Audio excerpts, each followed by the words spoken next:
अस्सलाम वालेकुम फ्रेंड्स। दोस्तों 1965 की पाक भारत जंग के दौरान पाक वतन के अजीम सपूतों ने अज़्म हिम्मत और बुलंद हौसले की वो मिसालें कायम की कि दुनिया हैरान रह गई। आलमी दिफाई माहिरीन ने 1965 की जंग को तारीख़ की हैरान कुन जंग करार दिया है। जंग सितंबर के दौरान जहां पाक वतन के सपूत जुर्रत, शुजाअत और बहादुरी की मिसालें कायम करते रहे, वहीं चंद ऐसे वाक़यात भी पेश आए जिनसे बखूबी अंदाज़ा लगाया जा सकता है कि पाक फ़ौज के जवान और अफसर ज़हनी एतबार से भारतीय फ़ौज से कई गुना आगे हैं और किसी भी जंग के दौरान दुरुस्त और बरवक्त फ़ैसले से जंग का पांसा पलट देने की सलाहियत रखते हैं। यहाँ हम आपको पाक फ़ौज के एक ऐसे ज़हीन और बहादुर अफसर के बारे में बताने जा रहे हैं जिन्होंने अपनी हाजिर दिमागी से न सिर्फ दुश्मन की कैद में जाने से ख़ुद को बचाया बल्कि 70 भारतीय फ़ौजियों को जंगी कैदी भी बना लिया। 1965 की जंग के दौरान lieutenant colonel Nasirullah Babar Khan major Akram के हमरा हेलीकॉप्टर उड़ा रहे थे और गलती से इन्होंने अपना हेलीकॉप्टर भारतीय फोर्सेस के कैंप के नज़दीक उतार दिया जहां उस वक्त 70 भारतीय सोल्जर्स मौजूद थे।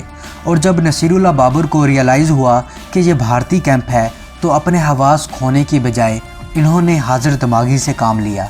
बाबर ने अपनी गन बाहर निकाली और भारतीय फ़ौजियों को हुक्म दिया कि पाकिस्तानी फ़ौज ने तुम्हें चारों तरफ से घेर लिया है और मैं यहाँ इसलिए आया हूँ ताकि हथियार डलवा कर तुम्हारी जान बचा सकूँ, लिहाजा अपने हथियार डाल दो। भारतीय फ़ौज के जवानों ने डर कर ठीक ऐसा ही किया और नसीरुल्लाह बाबर के कहने पर अपने हथियार डाल दिए। इसी तरह नसीरुल्लाह बाबर पूरी भारतीय कंपनी को जंगी कैदी बनाकर पैदल वापस पाकिस्तानी इलाके में लेकर गए। नसीरुल्लाह बाबर के इस कारनामे पर उन्हें सितारे जुर्रत से नवाजा गया जबकि मेजर अकरम को तमग़े कायदे आज़म से नवाजा गया।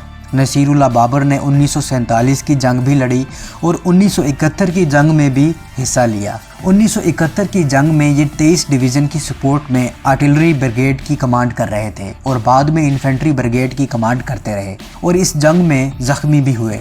मेजर जनरल के ओहदे पर पहुंचने के बाद इन्होंने रिटायरमेंट ले ली और फिर इन्हें खैबर पख्तूनख्वा का गवर्नर अपॉइंट कर लिया गया। 1974 में इन्हें ताजिक बागियों को सरदार मोहम्मद दाऊद खान के ख़िलाफ़ ट्रेनिंग और फंडिंग का टास्क दिया गया।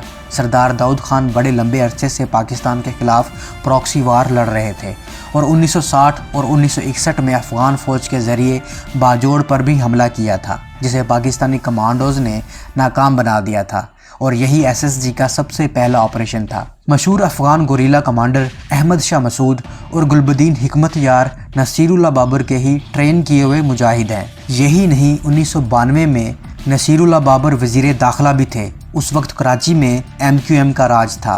MQM वालों ने नसीरुल्लाह बाबर को ख़त लिखा कि तुम्हारी बोरी तैयार है। MQM वाले लोगों को मारकर उनकी लाशें बोरी में डालकर वीरानों में फेंक दिया करते थे।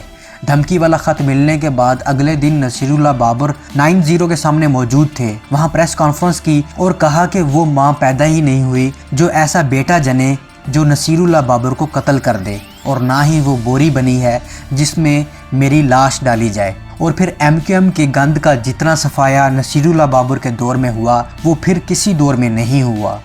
दोस्तों नसीरुल्लाह बाबर को सितारे जुर्रत के साथ साथ हिलाल जुर्रत का भी अवार्ड दिया गया। तो उम्मीद है दोस्तों आपको ये वीडियो पसंद आई होगी। अगर आपको वीडियो पसंद आई है तो इसे लाइक कीजिए, दोस्तों के साथ शेयर कीजिए और कमेंट्स करके अपनी राय का इजहार ज़रूर कीजिए। मैं मिलता हूँ एक नई वीडियो के साथ, तब तक के लिए इजाज़त, अल्लाह हाफ़िज़।